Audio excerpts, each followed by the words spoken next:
En direct, notre talk show en forme de revue de la semaine se poursuit avec notre invité politique, Pierre-Hugues Boisvenu, militant pour le droit des victimes et ex-sénateur du Canada, nommé par le premier ministre Stephen Harper. C'était le 29 janvier 2010. Bienvenue officiellement parmi nous, Monsieur Boisvenu. Merci d'avoir accepté notre invitation. Monsieur Boisvenu, vous avez quitté vos fonctions de sénateur le 12 février 2024. C'était le jour de vos 75 ans. C'est l'âge obligatoire de la retraite au Sénat, ça. Vous avez donc passé 14 ans au Sénat. Est-ce que vous seriez resté, Monsieur Boisvenu, si vous aviez pu continuer malgré votre âge, malgré vos 75 ans? Moi, j'ai la santé de ma mère, donc j'aurais été bon pour un autre 10 ans. Vous avez aimé ça, être sénateur? J'ai adoré les années sous le gouvernement conservateur parce qu'on a pu passer à peu près 26 projets de loi à la demande des groupes de victimes. Pensons à la Charte des droits des victimes que j'ai fait adopter en 2015. Et ça, c'était, je pense, un bilan très, très positif où on a mis l'accent sur la protection des enfants, la protection des femmes et la protection des personnes âgées, les plus vulnérables de notre société. Oui. Ça, c'est votre combat parce qu'il faut le rappeler peut-être pour tous les Québécois qui nous regardent, qui nous écoutent. Vous êtes le père de Julie Boisvenu, cette jeune femme de 27 ans violée et assassinée le 23 juin 2002 à Sherbrooke. Vous l'avez toujours dit, vous êtes devenu sénateur par accident pour défendre les victimes de féminicide. D'ailleurs, c'est un mot qu'on n'utilisait pas à l'époque où Julie a été agressée et assassinée. C'est un mot qui est apparu dans le vocable en 2015, il y a 10 ans, cette année. Avez-vous l'impression d'avoir été utile depuis la mort de Julie? Pierre-Hugues Boisvenu. Bon, d'abord, on a créé l'Association des familles de personnes assassinées disparues qui regroupe aujourd'hui 800 familles dont un proche a été assassiné ou est disparu, criminellement disparu. Comme j'ai dit tantôt, j'ai parrainé personnellement 26 projets de loi depuis 14 ans. J'ai écrit 5 projets de loi, dont le S-205, qui est le projet de loi pour le port du bracelet électronique pour les hommes qui ne sont pas envoyés en procès, mais qui retournent chez eux. C'est 80 des agresseurs. Hein? Et j'ai d'ailleurs 3 autres projets de loi qui auraient progressé au Sénat, mais à cause de la prorogation, il va falloir reprendre à zéro. Donc, je pense que j'ai donné une voix d'homme à la violence faite aux femmes. C'était mon objectif. Parce que quelque part, j'ai dit, Julie m'a choisi par rapport à mon parcours professionnel au gouvernement du Québec comme sous-ministre. Et cette capacité-là de rassembler des gens, de passer des messages, de parler au nom de ceux qui n'ont plus de voix. Fait que je pense que c'est peut-être la plus grande réalisation, c'est d'avoir sorti les victimes du placard, de leur prison du silence et de leur apprendre à parler, à dénoncer. On vous accueille aujourd'hui alors qu'on apprenait lundi qu'Hugo Bernier, le meurtrier de votre fille, va se présenter pour la première fois devant la Commission des libérations conditionnelles du Canada. C'est dans quelques jours, en fait. C'est mercredi, le 12 mars. C'est 21 ans après qu'il ait été condamné à la prison à vie pour le meurtre de votre fille. Ça s'est passé en octobre 2004. Il est admissible à une libération conditionnelle totale dans 4 ans seulement. Mais là, il lui est déjà possible de s'adresser à la Commission pour espérer obtenir des permissions de sortie sans escorte et même une semi-liberté, selon les informations parues dans le Journal de Montréal le 3 mars dernier. Est-ce que c'est exact? C'est à peu près exact. Les premières sorties vont être avec escorte, mais au fil des semaines, il n'y aura plus d'escorte. Et ça, c'est très inquiétant.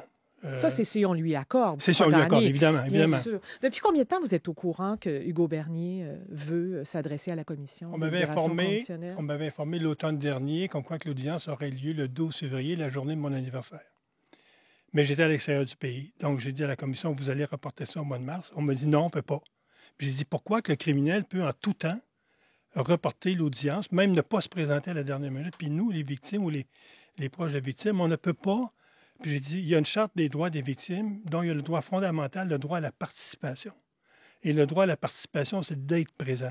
D'autant plus que lui, comme il s'est déclaré autochtone, c'est l'audience selon la culture autochtone. Oui. Donc là, il y a une possibilité d'interaction entre le criminel, les commissaires et les victimes, ce qui n'existe pas quand c'est un blanc. Vous y faites référence parce que vous en avez parlé dans une publication Facebook. On a posé les questions à la Commission des libérations conditionnelles du Canada. Ce qu'on nous a répondu, c'est que ça se passe de la même façon. C'est-à-dire que vous n'êtes pas obligé de faire partie de ce cercle.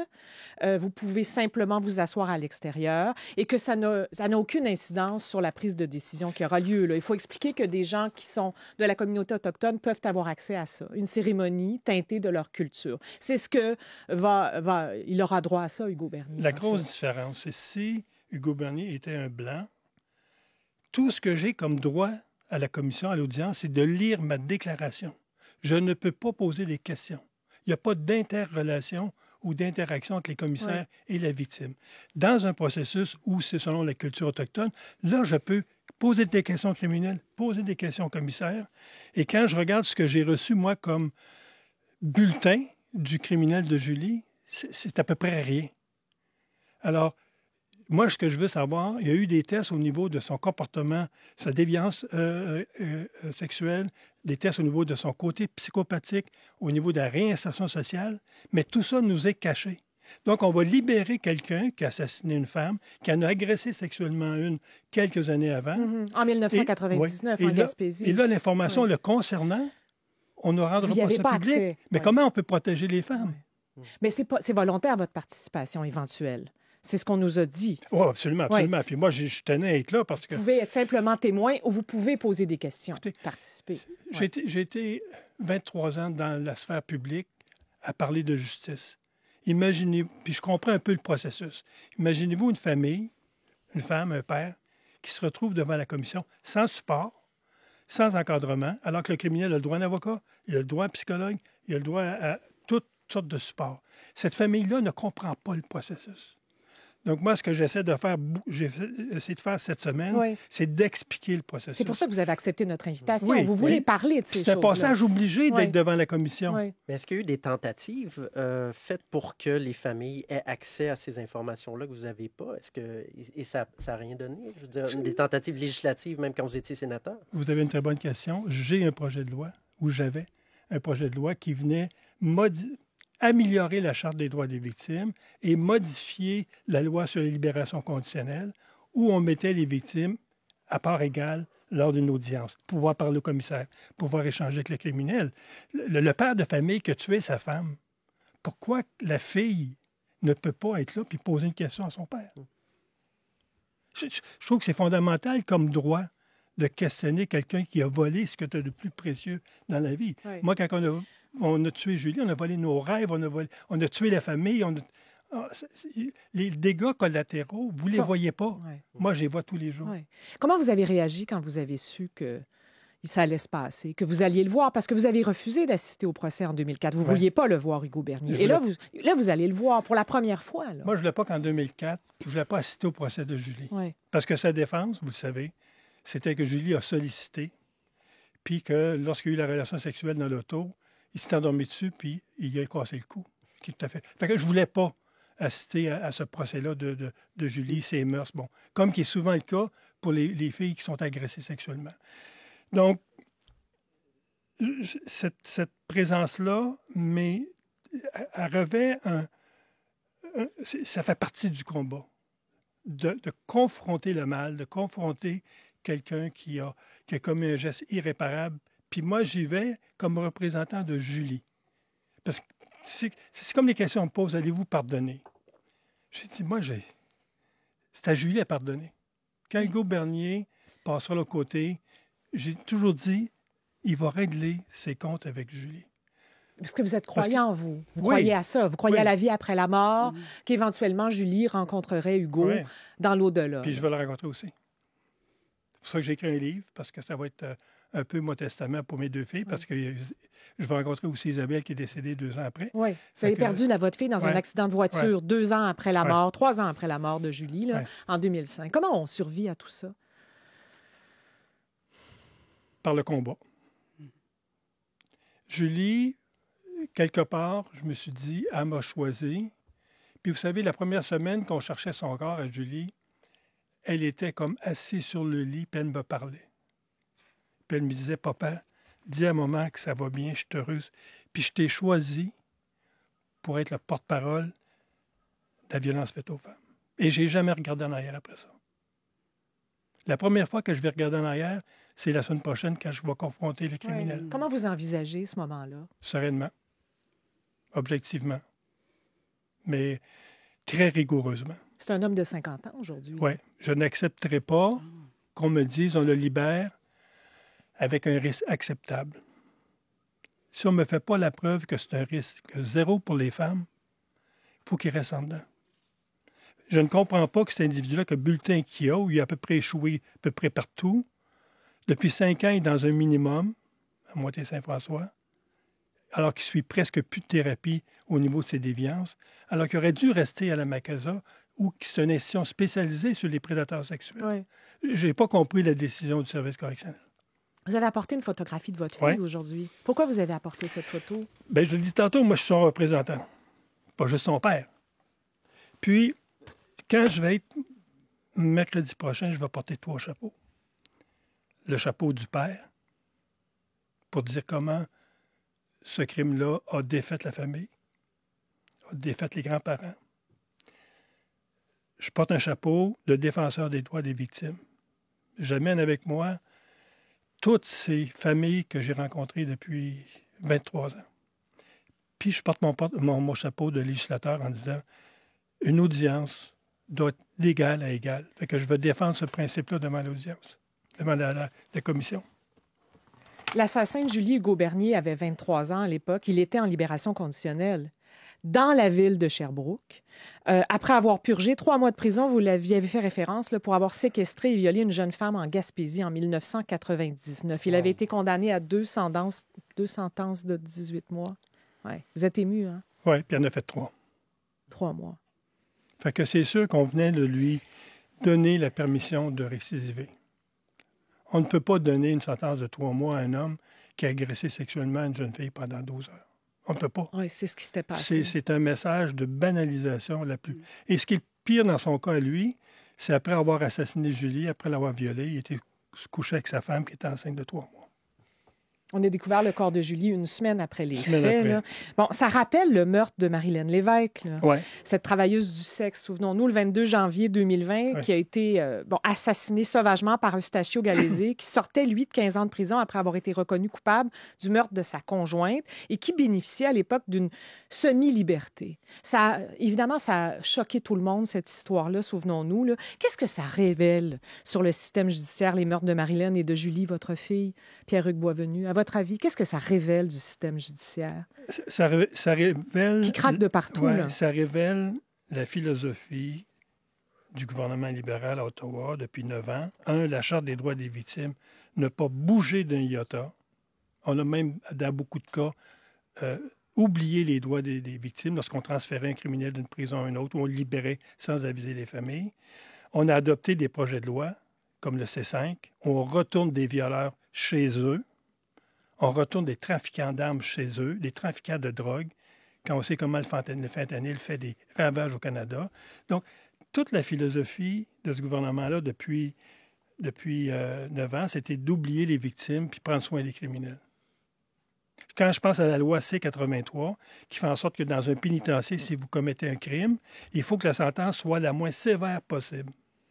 Parce qu'on applique intégralement la Charte des droits et libertés. Alors que lorsque vous assassinez quelqu'un, moi, je ne comprends pas qu'au Canada, on va gagner en droit. Je ne comprends pas ça. Oui. Ben...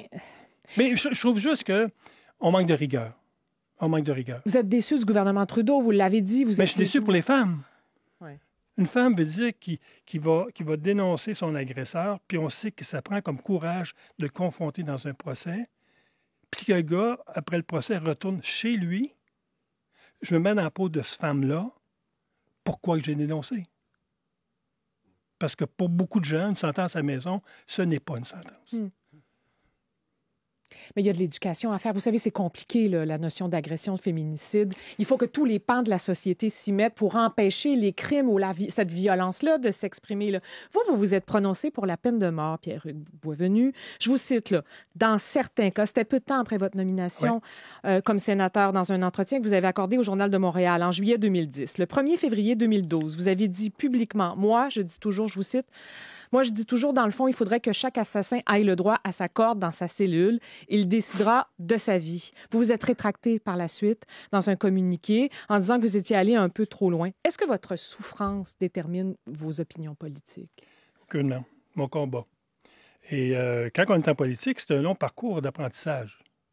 Puis on fait des déclarations, des fois, je veux dire que... Moi, je venais juste de rencontrer la famille qui avait été...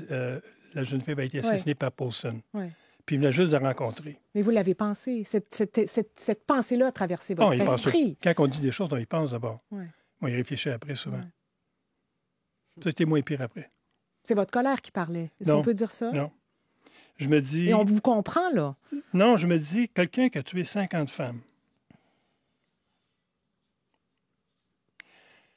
il va avoir une sentence à vie, 25 ans. Dans ce cas-là, possibilité de révision judiciaire après 15 ans. Moi, je me dis, on n'a plus d'équivalence entre enlever une vie, enlever des vies, et ce que le système donne comme punition. Oui. Mais vous connaissez les études qui prouvent très bien que la peine de mort n'est pas un incitatif à la baisse de la criminalité. Ça n'a aucun rapport. On est dans une société de droit. Vous enlevez la vie, ce qui est de plus grave, même si la sentence à vie n'a pas d'impact sur la récidive, le lien n'est pas à faire avec la réhabilitation, il est à faire avec l'acte commis. Puis lorsqu'on va enlever ça du code criminel, le lien entre la faute et la sentence, mais vous allez enlever aux parents le droit d'éduquer les enfants. Parce que moi, j'ai éduqué mes enfants de cette façon-là. Si tu fais un coup, bien, il y a une conséquence. Puis je pense que la conséquence, c'est d'abord responsabiliser l'enfant. C'est d'abord lui faire comprendre que le geste commis est inadmissible. Puis je parle pas d'éduquer dans la violence, là. Je parle d'éduquer dans le respect, mais surtout pas dans la... J'ai toujours dit, au niveau de la justice, j'ai toujours employé deux mots. La tolérance et le laxisme. Moi, je suis pour la tolérance, mais je ne suis pas pour le laxisme. Et je n'admettrai jamais qu'une femme qui est assassinée par son conjoint, où là, les policiers disent à la famille, ça va être meurtre au premier degré. On négocie entre la couronne et la défense pour meurtre au deuxième degré, et il va être libéré 5 ans après. Je ne peux pas. Qu'est-ce qu'on fait? C'est pas dans mes valeurs. Non, mais il y a une question philosophique aussi, la réhabilitation. Oui. C'est une notion importante dans la société. Est-ce qu'on peut réhabiliter les gens? Est-ce qu'on peut croire à la réhabilitation? Bien, vous voyez, là, j'ai l'exemple typique, là, Hugo Bernier. Moi, j'ai reçu, là, j'ai son bulletin ici. Là. Bon. Son bulletin, là, c'est 2 pages. Et j'ai présenté à 2 commissaires. Son bulletin, c'est comment il s'est comporté en prison? Rapport d'étape. Ouais. Et j'ai présenté à 2 commissaires, des très bons commissaires, qui étaient, à l'époque, de M. Trudeau, qui ont été mis à pied. Et ce qu'on me dit, ce gars-là n'aurait jamais dû se présenter à la commission. Il n'est pas prêt.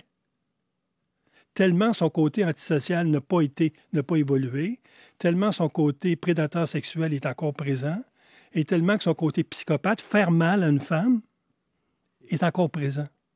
Ce que les gens ne comprennent pas, comment ça qu'on l'a emmené devant la commission? Donc, quand je parle de rigueur, c'est de ça. Ouais. Il y a des commissaires ou ceux qui traitent à l'intérieur du service correctionnel, moi, tant qu'à moi, ils ont manqué de rigueur en amenant ce gars-là devant la commission alors qu'il n'est pas prêt. Vous êtes un militant du Parti conservateur. Vous avez même dit à des collègues des médias que vous avez pensé vous présenter là, comme député. Vous avez changé d'idée. Vous ne le ferez pas parce qu'il y aura déclenchement des élections dans quelques semaines, là, selon toute évidence. Oui, pour 2 raisons. Pourquoi vous militez pour le Parti conservateur? Parce que c'est le seul qui parle des victimes. Il n'y en a pas d'autres. Je n'ai pas entendu d'autres partis parler des victimes. Puis quand j'ai créé l'association, je suis entré en contact avec les partis fédéraux, provinciaux. Ouais. Les 2 seuls partis à qui j'ai parlé, c'est le Bloc puis le Parti conservateur. Jamais les libéraux m'ont invité à parler à l'UQACUS, quoi que ce soit. Jamais le NPD m'a invité. Donc, moi, je suis conservateur par défaut, même si mon père l'était. Mais je suis là où c'est le terreau pour faire bouger les choses pour les victimes. Encore une fois, c'est votre combat qui motive vos intentions politiques. Oui, puis comme j'ai dit, j'ai pensé à me présenter. Ça aurait été plus tôt l'an dernier, possiblement que je plongeais. Mais là, dans le fond, être député, c'est quand même une job à plein temps dans un comté. Absolument. Puis si je veux me consacrer à la violence faite aux femmes, aux victimes, je pense que je vais être mieux dans un chapeau de conseiller auprès d'un ministre que comme député. C'est pas seulement ma prochaine voie que je vais avoir. Ouais. Vous souhaitez d'ailleurs la mise en place éventuellement d'une... vous dites que les féminicides ont augmenté de près de 60 depuis 8 ans. Là. Pourtant, je vous cite, là, pourtant, il n'y a aucun gouvernement qui s'est levé debout et qui s'est dit qu'il serait temps qu'on fasse un sommet sur les féminicides. À quoi ça servirait, un sommet sur les féminicides? Mais ce que j'ai trouvé choquant là-dedans, c'est qu'à un moment donné, il y a une voiture de ministre qui se fait voler, puis tout à coup, on décide de faire un sommet sur la voiture, qui est de la carrosserie, qui est de la tôle. Alors qu'en même temps, en 2019, 104 femmes se font assassiner au Canada. En 2023, 184. Oui. C'est tous les 2 jours. Pourquoi qu'on n'a pas eu un sommet sur les féminicides, sur la violence faite aux femmes? Qu'est-ce que ça donnerait, pensez-vous? Bien, vous savez, c'est la Journée internationale des femmes. Puis je lisais un peu un titre sur la page de l'Association des centres de femmes violentées. On disait « Ça prend une mobilisation des femmes. Ça prend aussi une mobilisation des hommes. » Parce que 90% des agresseurs, c'est des hommes. Puis 80% des victimes, c'est des femmes. Puis tant aussi longtemps que les hommes ne se mobiliseront pas pour dénoncer la violence, pour bien éduquer leurs garçons, pour bien éduquer dans le respect des femmes. Moi, ma mère, c'est la première femme que j'ai connue, puis elle m'a éduqué là-dedans avec mon père. Le respect. Fait que ça a toujours été une valeur que j'ai transmise à mes enfants, puis c'est une valeur que les hommes devaient transmettre à leurs gars. Oui, mais il faut avoir été aimé pour ça. Il faut avoir été éduqué de la bonne façon. Hein? Oui, mais si tout le monde qui n'aurait pas été aimé commettrait des crimes, on n'aurait jamais assez de prison. Pour réagir à cet entretien, tout peut arriver à @radiocanada.ca où vous pouvez aussi cliquer sur la bulle de conversation associée à notre émission sur l'application audio. Pierre-Hugues, bienvenue. Boisvenu! Oh, vous me l'aviez dit que je ferais ça. Pierre-Hugues Boisvenu, merci beaucoup d'être avec nous. C'est moi qui vous remercie, mon père.